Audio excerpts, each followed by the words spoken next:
Hi everyone, Michael here, Christ of England. Today I want to expose how the biggest mosque in Europe was set fire by a Muslim. Let's go.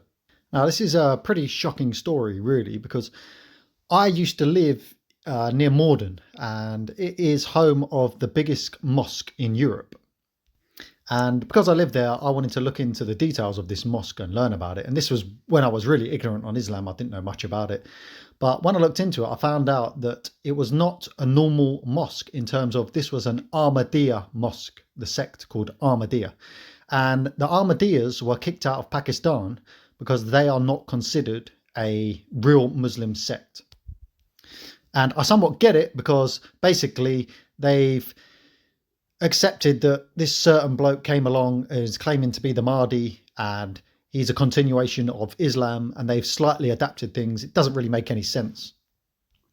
And with that being said, regular Muslims, the Shias and Sunnis, etc., don't consider them to be real Muslims.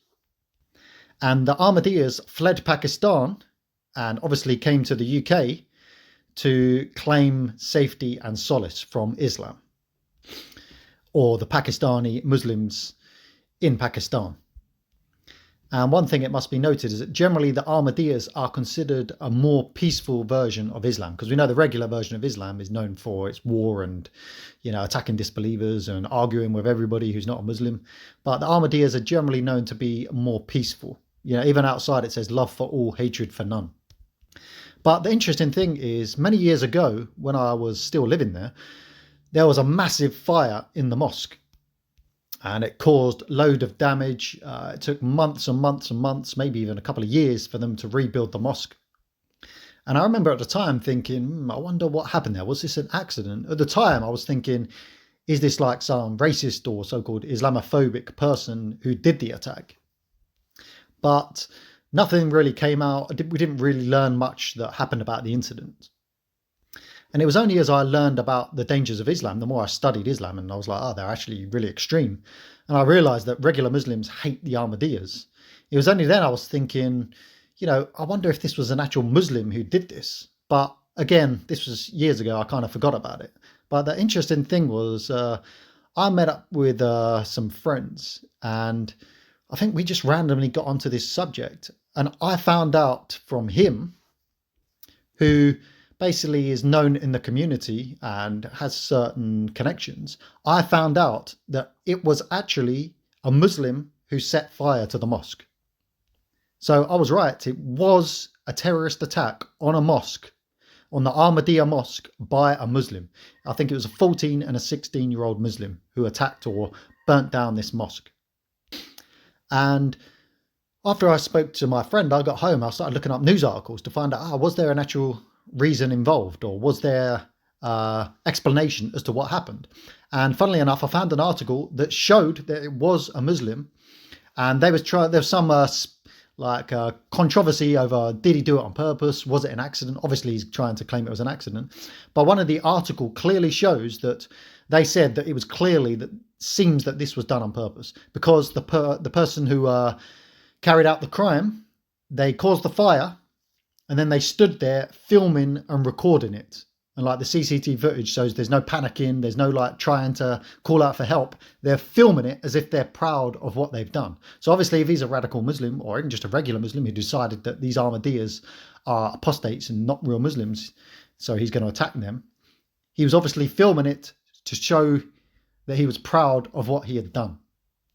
And it's funny how none of this has reached the mainstream of, Muslims attacking other Muslims. And it just goes to show how even regular Muslims or other Muslims aren't even safe from Islam. And not only that, we also seen with a lady on YouTube called Lubna Candid, was her channel. She was a Pakistani. I think she was raised in a Muslim family, but I'm not sure if she's still a Muslim or an ex-Muslim, but she claims she's still a Muslim anyway. But she did videos trying to build bridges with the British community, because she's basically saying that Pakistanis should assimilate into British culture. And she didn't really touch on Islam because it is a sensitive subject and you can get in trouble. But anyway, it turns out because she was criticizing her community so much, radical Muslims turned up, or Muslims turned up to her house to threaten her. So they're not even safe. And it just goes to show as I've just made a video as well about how our government banned XL pit bulls because there was a spate of dog attacks. So the question is, why isn't our government banning Islam due to the amount of attacks? Not only have we had 7/7, London Bridge, the Manchester Arena, the grooming gangs, Axel Rudy Cabana, not only have had all of these many terror attacks, but even Muslim mosques are getting attacked because they're not the right sect. Even the good Muslims in the community, such as Lubna, such as many who expose the grooming gangs, even they're being attacked by Islam. So our governments and the powers that be need to act and do something. And I suppose it explains why the so-called good Muslims don't speak out, is because their lives are threatened by the death cult. And that's how Islam has maintained for 1400 years, not because it's of the truth and it's of God, it's because it works by threatening. So if anybody leaves their religion, you're killed. If you speak badly or slightly wrongly against them, you're attacked. You're killed. You know, if you're not of the exact right sect, they'll burn your mosque down. And it needs to be removed from our country. And this country needs to follow Christ. And that's why I set up the Christ of England, is so that we can have a spiritual revolution and a coming to Christ. And with the power of Christ, we can remove communism and Islam from our country. And ideally, the Muslims here will convert to Christ and follow Christ rather than be stuck in the death cult that they're in. Because at the end of the day, every single Muslim is a victim of being born into the cult. And they even need to be freed. So they can come and join Christ. But if not, then obviously we need to remove Islam. And if they want Sharia law, no problem. We'll send them to a country with Sharia law. Okay, so as I say, subscribe to this channel because the Christ of England is a spiritual movement to restore the spirit of our country to Christ, not the Islamic takeover. Share this video with as many people as you can to raise awareness. Like the video if you like it, and God bless everybody. Goodbye.